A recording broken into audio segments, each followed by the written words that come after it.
আজকে চলে আসলাম আরেকটি ব্লগ ভিডিও নিয়ে।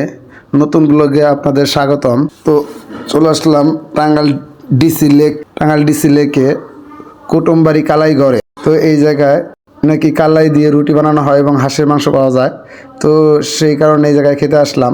ভাবলাম যে এই ফাঁকে একটা ব্লগ ভিডিও করে নিই। তো এই জায়গায় মুরব্বিটা এই জায়গা থেকে খাবার পরিবেশন করতেছে। তো আমার ফ্যামিলি এটা আর বাতি দিয়ে অনেক সুন্দর করে সাজাইছে। আমার মেয়ে, আমার কোলে ছোট মেজো মেয়ে। তো এই কুটুমবাড়ি কালাইঘর আগে ছিল এলাঙ্গাতে, এখন এলাঙ্গা থেকে এখন টাঙ্গাইলে চলে আসছে। দেখেন কুটুমবাড়ির লিস্টটা দিয়ে দিছে এই জায়গায় কী কী খাবার পাওয়া যায় এই জায়গায়।